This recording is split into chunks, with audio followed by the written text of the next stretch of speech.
I'll call the meeting to order and ask you to stand for the Pledge of Allegiance. I pledge allegiance to the flag of the United States of America and to the republic for which it stands, one nation under God, indivisible, with liberty and justice for all. Good morning and welcome to the January 25th, 2022 County Commission meeting. I would remind you to silence your cell phones. If you need a listening device, we do have staff that can help you with that. I'll just direct you this way towards Trish, and she will direct you in the correct way. And the meeting documents are on the end of the counter. With that, we'll move on to routine business. Item number 1 is a motion to approve the agenda. To approve. Second. And a second. All those in favor say aye. Aye. Those opposed, same sign. Motion passes unanimously. Next is the consent agenda. I would ask for a motion to approve items on the consent agenda. That's my motion. I'll second that. I have a motion and a second. We have a roll call vote. Barth, Aye. Bender, Aye. Karski, Aye. Benega, Aye. Heiberger. Aye. Motion passes unanimously. Next, we have opportunity for public comment. I don't see anybody moving, but I'm just going to tell you for going forward, we started new that we're going to have sign-in sheets for public comments. So if you come into the meeting early and you're planning on speaking, if you would sign in at the podium with your name and address.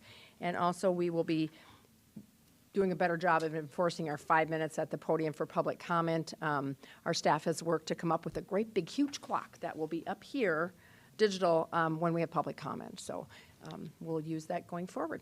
Madam Chair, one thing about people spontaneously speaking is getting the correct spelling on their name is difficult. And this way you won't have to give your home address out in public. Yep, because what the information on the sign-up sheet goes in our minutes, and so that's the reason for the sign-in sheet. So, all right, with that, we will go on to regular business. Item number 1 is a briefing on the American Rescue Act, final rulings by Susan. Good morning, Susan. Good morning, Susan Beeman, Auditor's Office.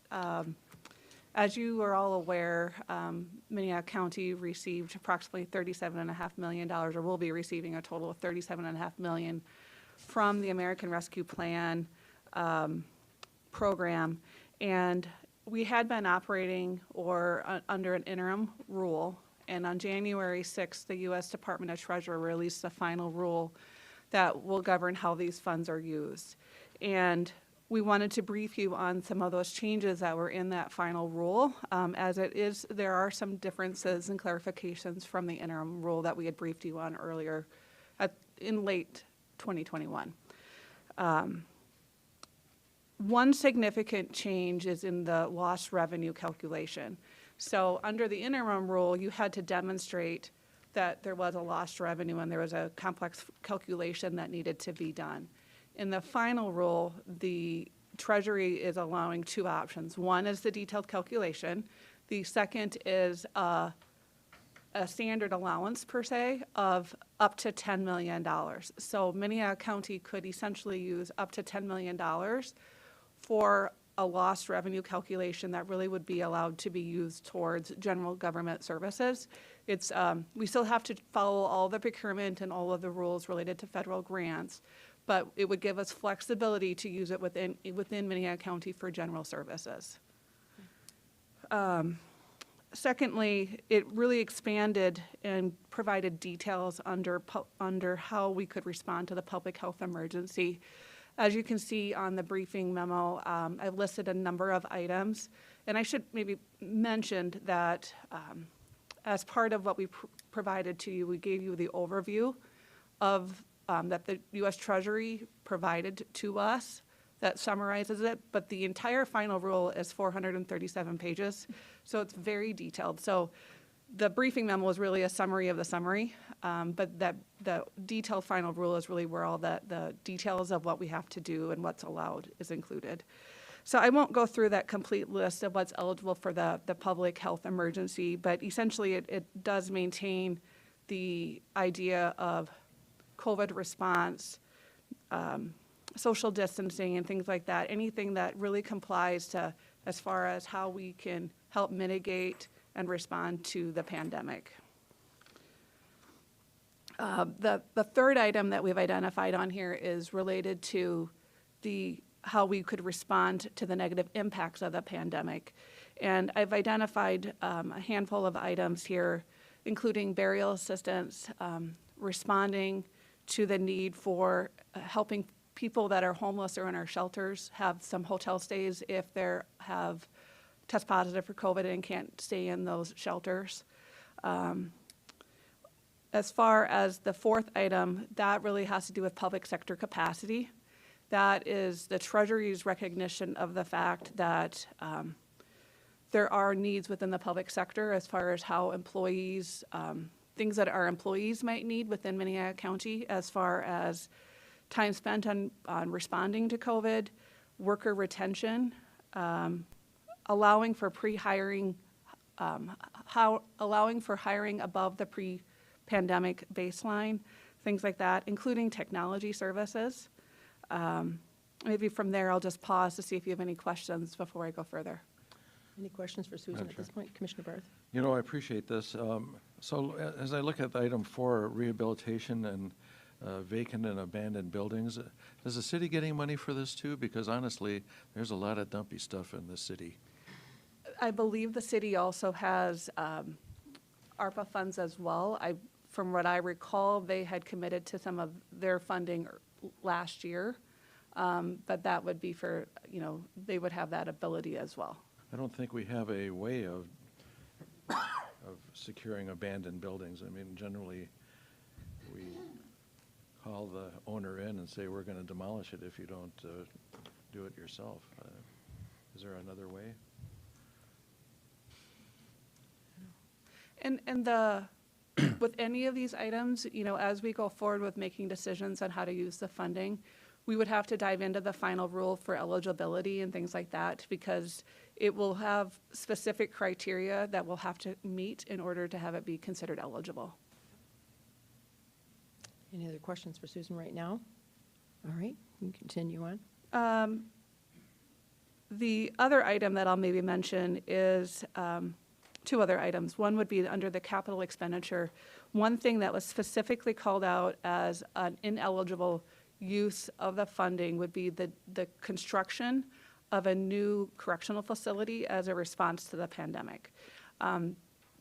As we've listened to webinars, one of the explanations for that specific call out in the rule was related to the fact that there's a short time frame for when these funds can be used, and understanding that a brand new correctional facility would be hard to get done in a couple of years or during the time period of the funding. Remodeling of a facility to respond to the pandemic or to increase violence as a result of the pandemic would be allowed, just not the construction of a new one. And then finally, under water and sewer infrastructure is still allowed as part of this funding as an eligible expense. They've added a couple of new things within that category, including culvert repairs and resizing removal and things like that.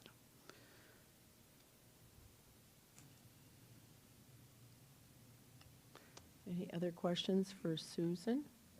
At this point, our auditor's office is recommending two things. Now that we have the final rule published by the Treasury, we're looking to the Commission to discuss timeline for when decisions could be made to use this funding so that we could ensure compliance and maximize the funding as best we can. Mm-hmm. And then our second recommendation is that you consider the funding in maybe two categories. One, internal uses within the county that could provide relief and be used within the county. And then the other category would be if there's any external projects you're looking to fund. Okay. And we would look to come back sometime in February to have further dialogue on this. Okay. Questions? Commissioner Karski. Back in December, we had kind of a working session to discuss all these items and broad overview of where we might be able to use it. And as things have progressed, it appears that we probably could spend pretty much all the money internally, from my understanding. And my position would be that's where the money should stay. It was given to the county for county uses, and there are a lot of other needs out there, but from what I've seen, I think there's ARPA funding going around to the states, the municipalities. I don't know how far down, if it goes down to the water districts and that type of thing, but I think the state has a lot of money that they can use to work with some of these entities. So my position is if we can keep it in-house and use it to do what we can to take care of the county operations, that's where it should stay. Commissioner Bender? I would agree with that. I mean, I think the auditor's office has done a great job helping us forecast into the future to see, what our means of finance looks like.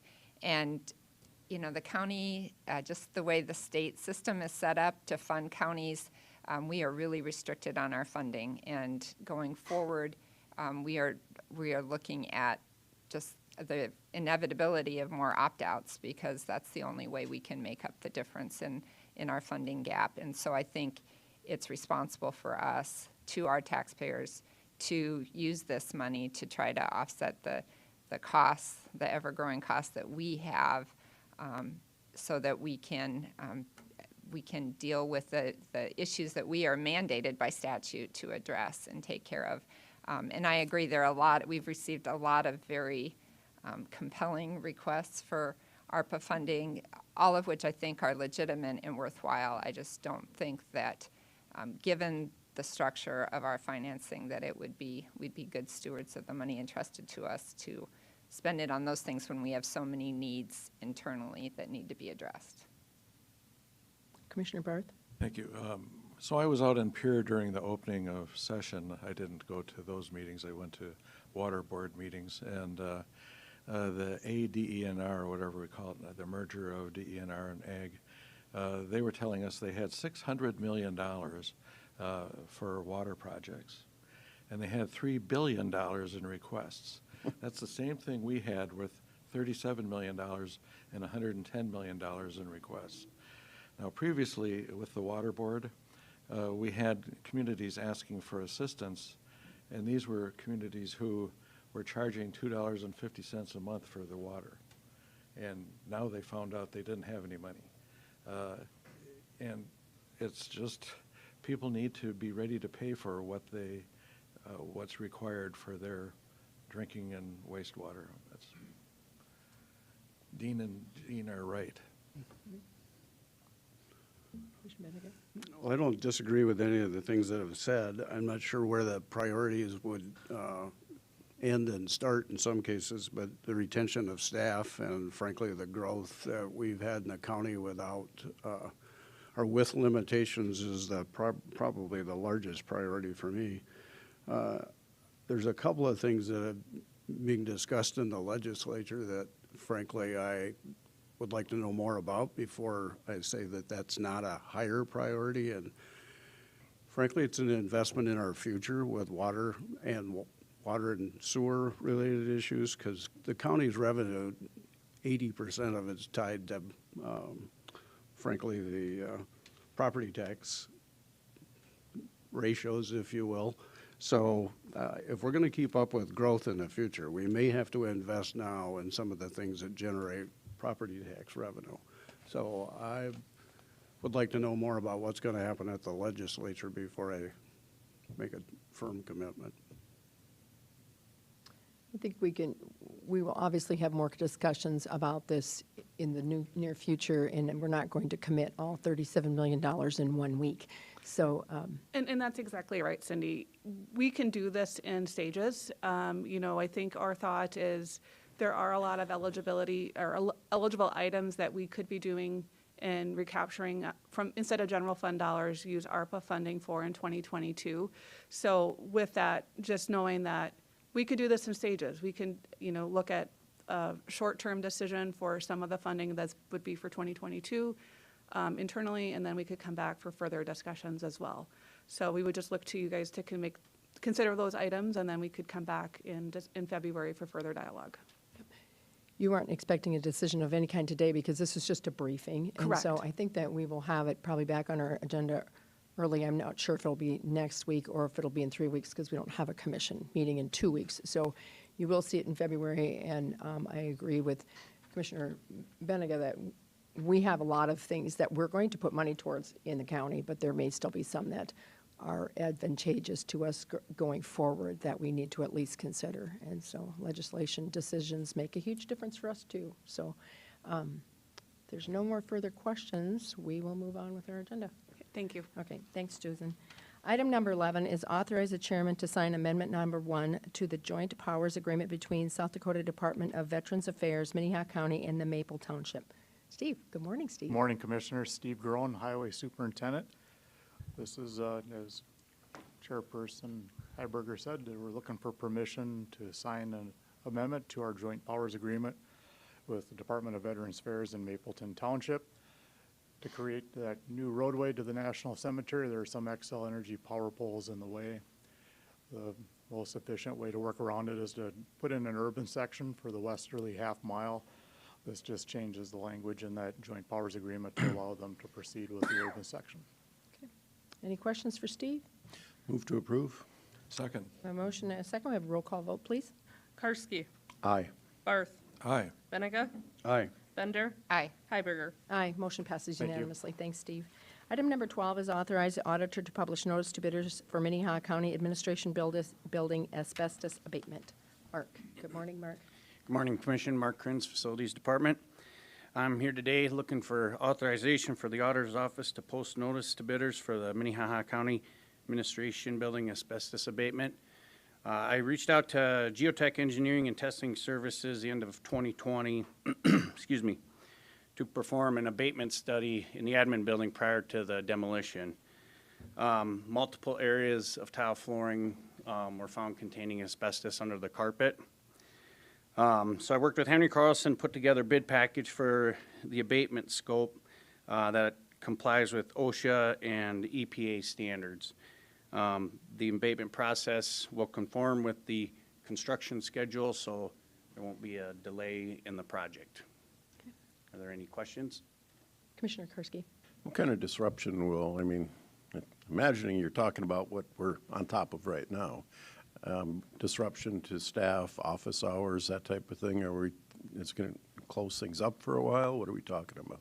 So it'll be phased along with the construction project, and they'll set up a complete containment. So basically be a negative air pressure rooms with air scrubbers with HEPA filters, plastic hung. I'm not sure of all the details, but I know it'll be all contained, and when they start doing the demo, there won't be any way that the air gets circulated back through the building. Commissioner Bender. And would it be fair to say that it's not any more disruption than we're already going to have, because it goes along with the remodeling that we're doing here in that same phasing that remodeling is going to take place, so. Correct. Yep, so it's basically removing the flooring.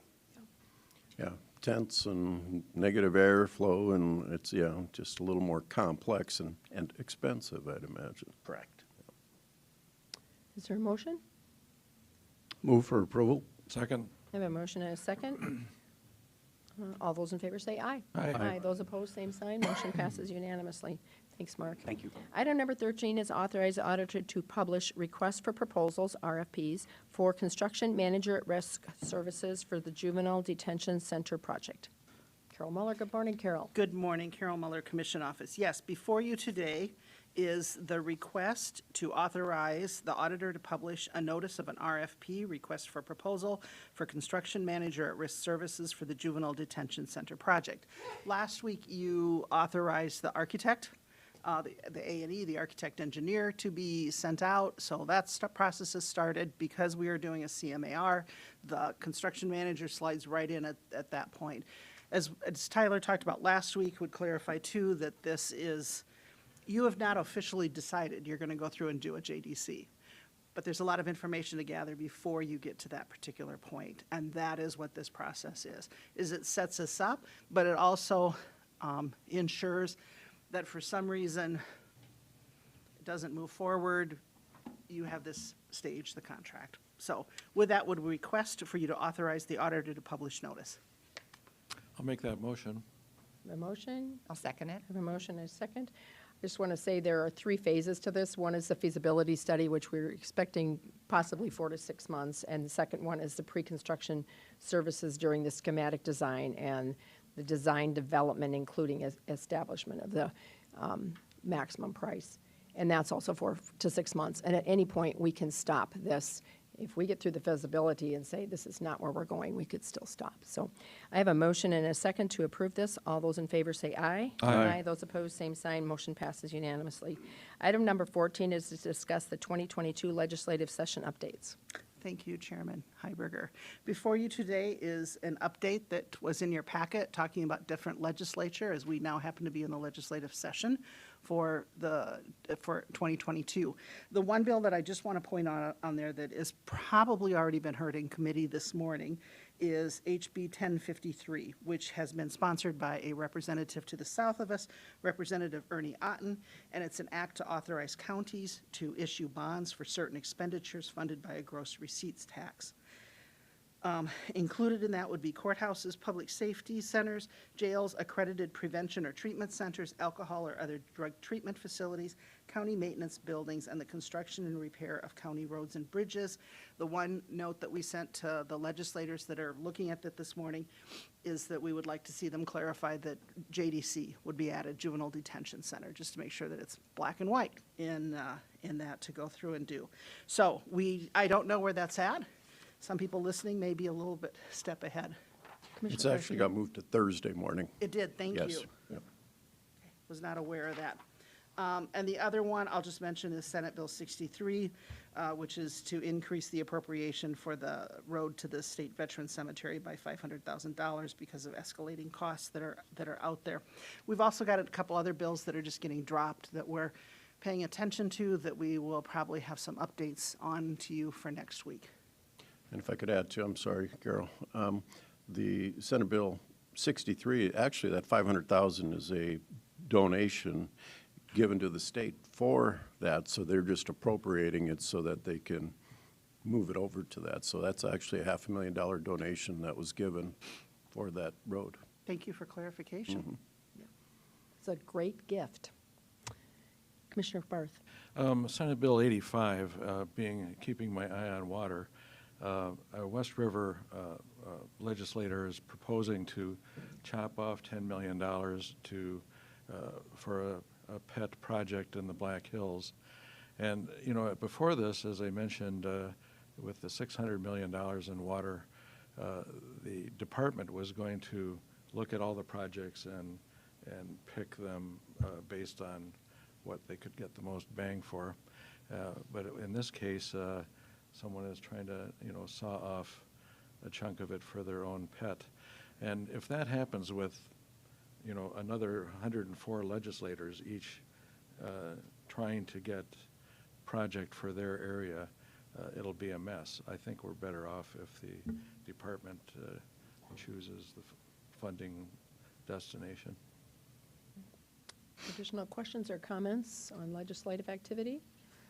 All right, with that, we will move on to item number 15, a briefing to discuss the Fairground Task Force application process. Carol.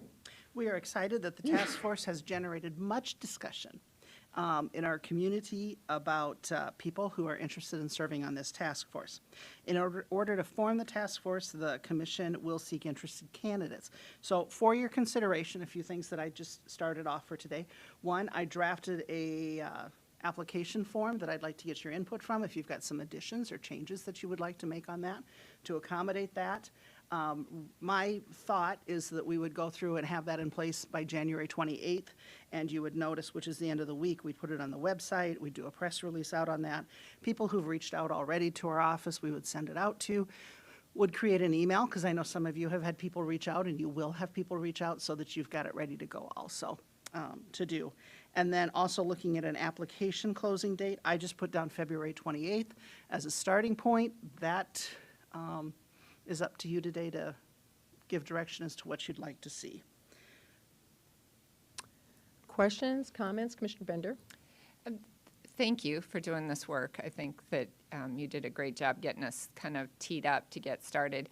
The only thing that I thought of when I looked at the application is that we specifically ask for civic voluntary or work involvement with the fair.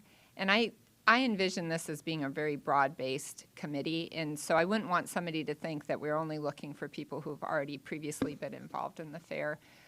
I could anticipate that we would, like we have with some other committees we've put together, want somebody with expertise in finance, for example, or expertise in construction or master design kinds of work. And so I think that it might be opportunity to add one other question there, just list any other civic, voluntary, or work involvement that might be applicable so that we have an opportunity to get a full understanding of that person's interest or skills that they may be able to bring so we can get the broadest group of stakeholders present to look at that.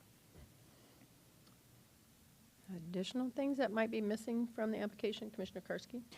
Are you proposing that we just strike with the fair or add a whole nother Or line? you could I mean, put or Yeah, work I involved would with the be fair. fine doing, fair or other, Okay, because I agree, I didn't read that or probably comprehend exactly with the fair, because you're right, from my perspective, that, we need people with a broad base, and we need interest from, or perspective from a lot of different interests, so that we can really take a look at this, not just from a very narrow point of view. And if all we did was include people that had involvement with the fair, that wouldn't be a very broad-based task force to look at this, so.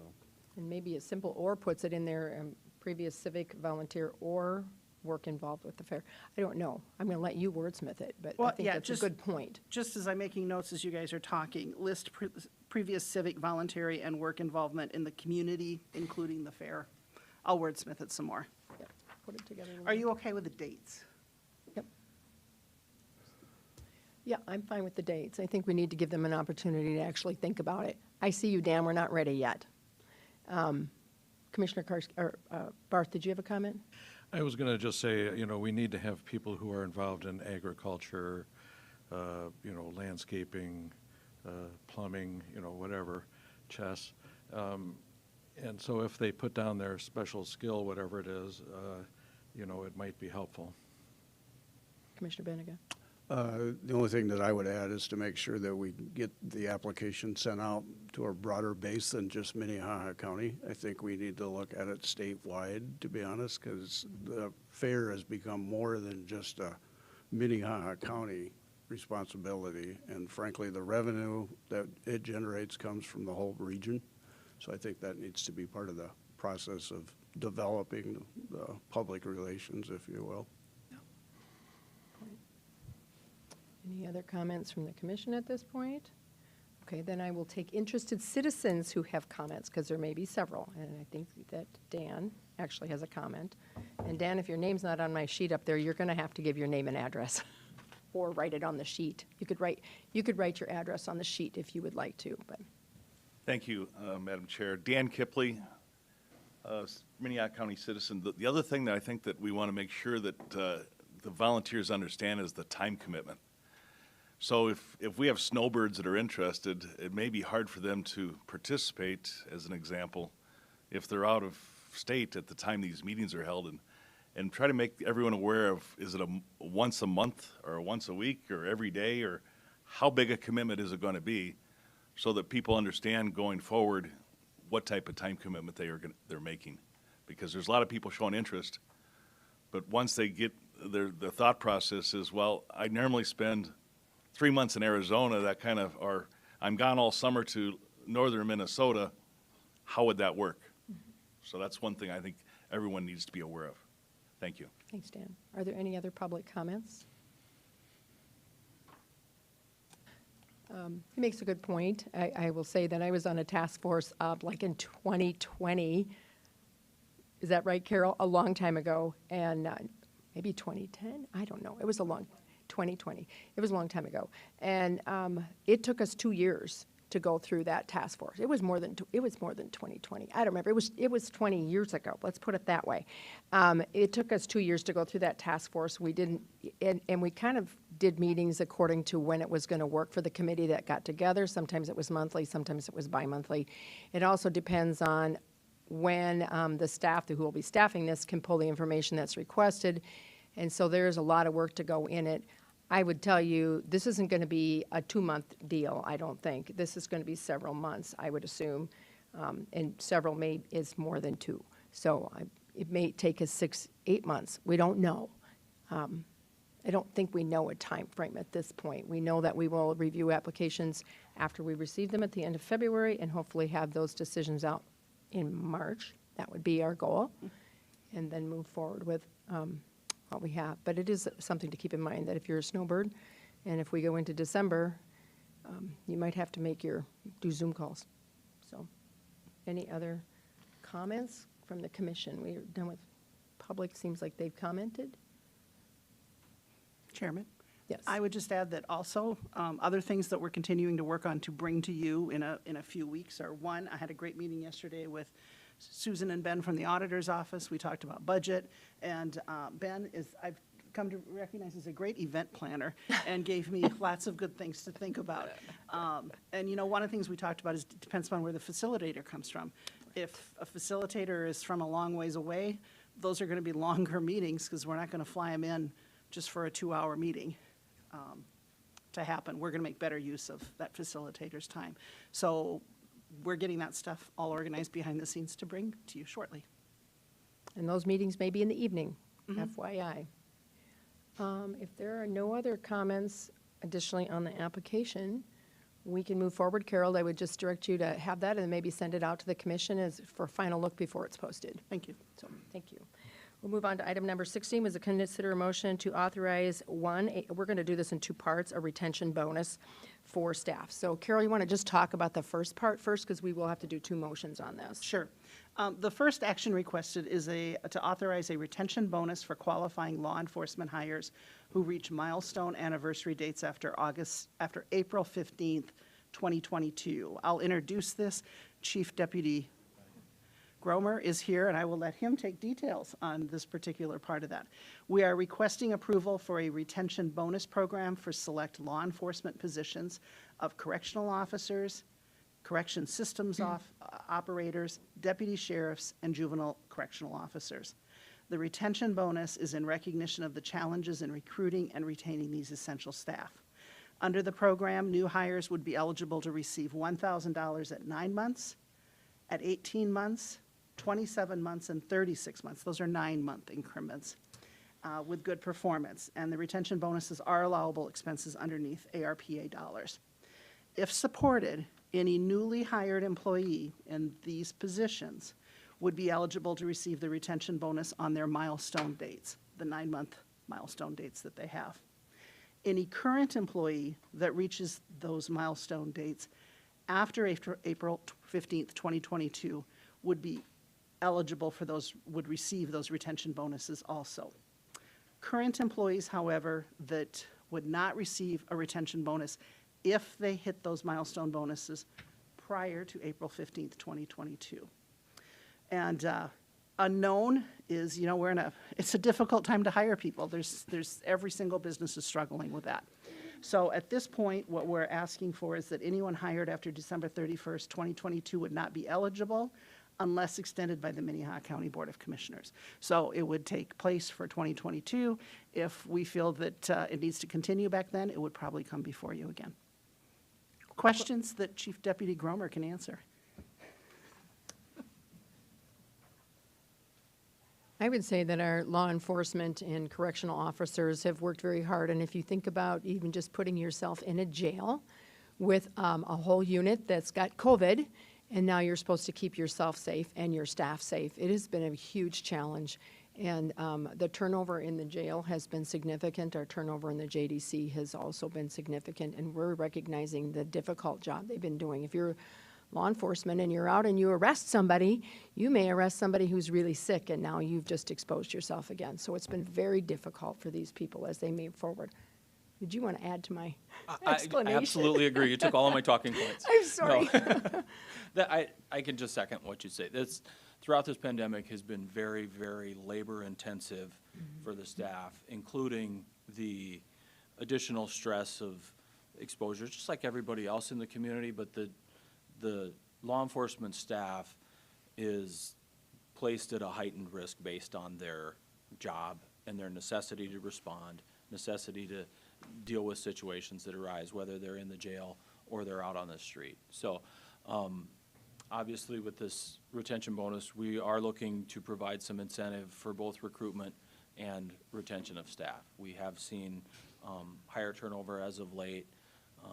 We'd like to try to get some programs in place to slow or stop that.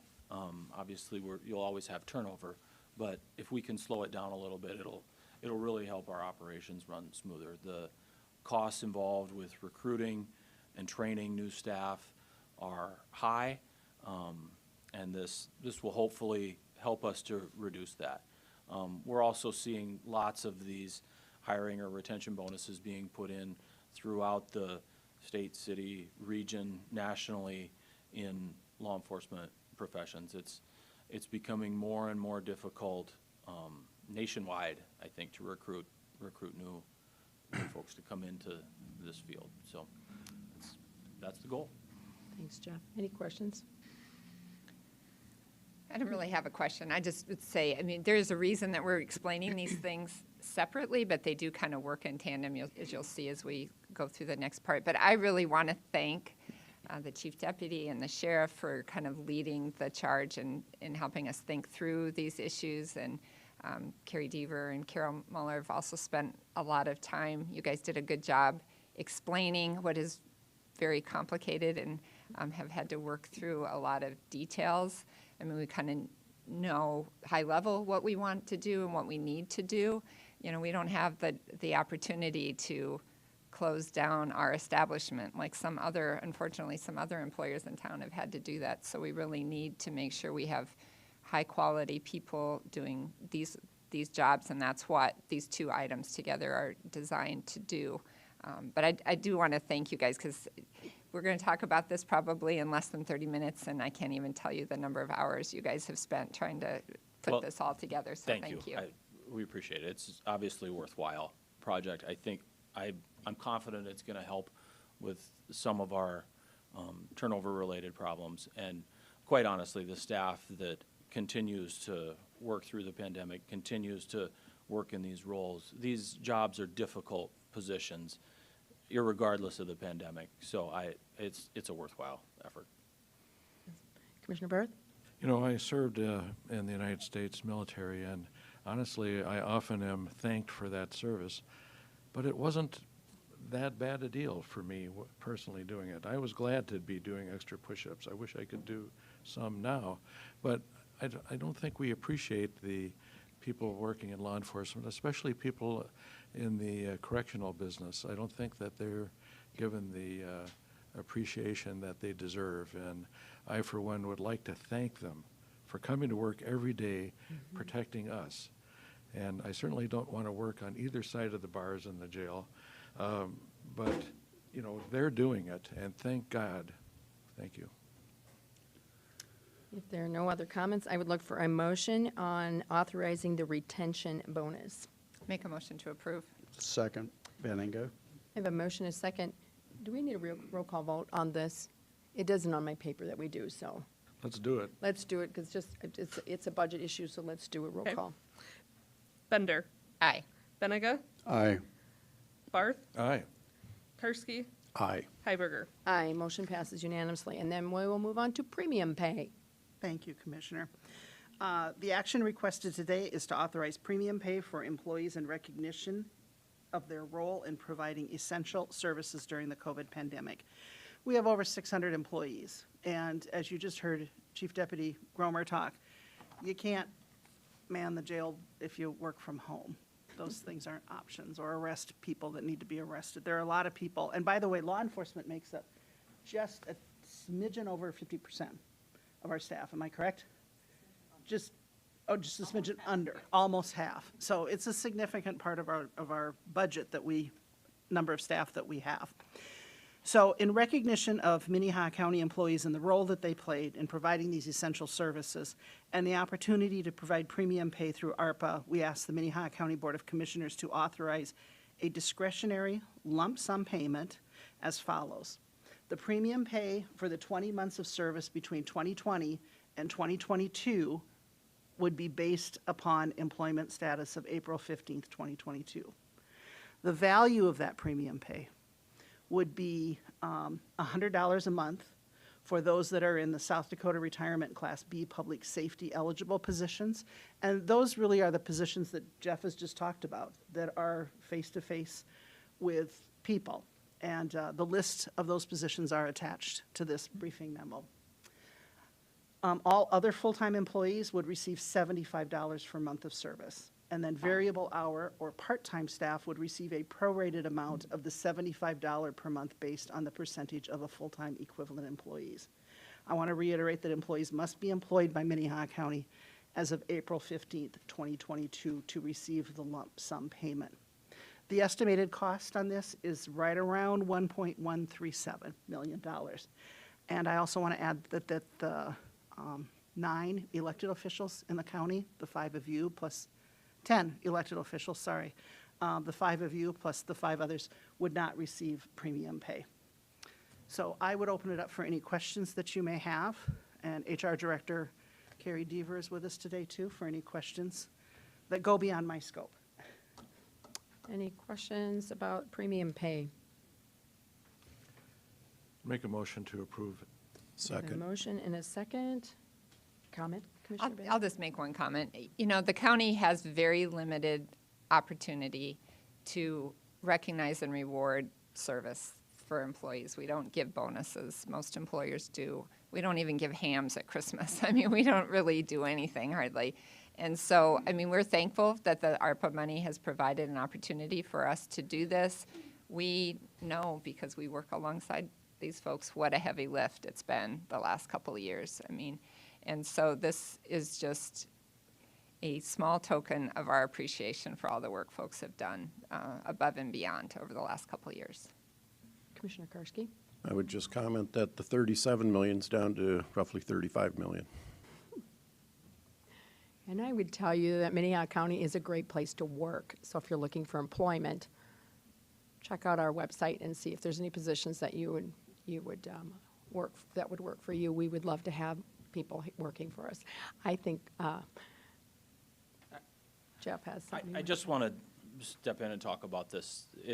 As Commissioner Bender pointed out, this kind of works in conjunction with the retention bonuses we were talking about. This allows us to basically provide a thank you for our staff that, again, I touched on it earlier, but that their workload was substantially increased. The difficulties of it substantially increased with the pandemic. And this is directly pandemic related. Thank you for that service. So while we're trying to recruit and retain some of our newer staff, this is an opportunity for us to really thank some of our veteran staff who have been here for a number of years and are very aware of what has transpired through the pandemic and how much additional their workload increased. And it's obviously I'm representing law enforcement, but the county staff as a whole, their workload has been turned upside down with this, and it just provides us an opportunity to basically thank them because it has been difficult. Yeah. So, thank you. And I would tell you the attorneys have, they had to change how they did their work with the pandemic. Our treasurer's office did a whole lot more of registration of new cars because everybody ran out and bought a new car, or not everybody, but a lot of people. And the registers of deeds, Carol, you probably know numbers better than I do, but the register of deeds also did a lot of property transfers, which if they can't get their work done, that just drops down to everybody else, the banks and homeowners trying to move into their homes and a lot of things. So I will let you finish, Carol. Recognizing that there are a lot, it's not just law enforcement, which you mentioned, that really took a hit of an awful lot of extra work. I had a conversation with somebody yesterday who commented that if they can't pay their taxes, they can't sell homes. And sometimes deals fall through if that would happen. That did not happen in Minnehaha County.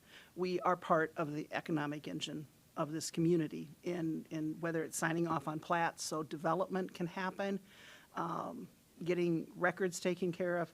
It's an integral part, and we did not lose a beat in doing that. All right, Commissioner Barrett? I like working people, and I'm glad that we have people willing to work. As we've gone through this whole thing, not only have we had issues with like truck drivers, with nurses, with delivery people, but I would point out that our own departments, it's not just law enforcement. Everybody, the county commission's staff is short a couple today. And you look at HR, the work that they've had to do to juggle hiring and stuff. I mean, it's amazing. And I just want to say thank you to everybody that is working to keep our community going. As a retired telephone worker, I can remember climbing telephone poles when it was 10 below zero and kind of breezy. Not the best. And then they put me on hold, you know. People are doing that work right now. Yeah. Thank God, thank them. Thank you. I do not have a motion yet on premium pay, so I would look for a motion in a second. I'll make a motion to approve. Second. A motion and a second, and we're going to do roll call vote again, just to cover all bases. Bender. Aye. Barth. Aye. Karski. Aye. Benega. Aye. Heiberger. Aye, motion passes unanimously. We'll go on to commission liaison reports. Any reports? Commissioner Barth? Madam Chair, last night we had a joint meeting of the Sioux Falls and County Planning and Zoning. We had a couple of potential items that I told my wife I wouldn't be home till 10 o'clock. As you know, sometimes it goes later than that. But we wound up deferring them. There was a medical marijuana dispensary, a CAFO, a storage project in Rowena that's been bouncing around for months. They have a drainage issue that they're not able to work out with the township yet to this point. Anyway, we did approve a eligibility that there was some opposition to. It was moving 3 eligibilities to the southwest corner of 72nd and Jim's Weep Highway. And the person who was concerned about it across the street thought it was a good idea, but it was the wrong location, a common complaint. But as the proponents pointed out, you know, the area that they're coming from is going to be annexed, and so those eligibilities need to be used. And besides that, having a residential development across the street might be better than having a gas station or a Burger King or something. Thanks, Jeff. Any other liaison reports? I attended 2 meetings this last week where we were working on MacArthur Foundation letters of support for our housing grant. If you remember, in December, we sent out a letter of intent to the MacArthur Foundation for a grant that would support housing in Minnehaha County, more specifically for justice-involved people, coming out of justice-involved issues.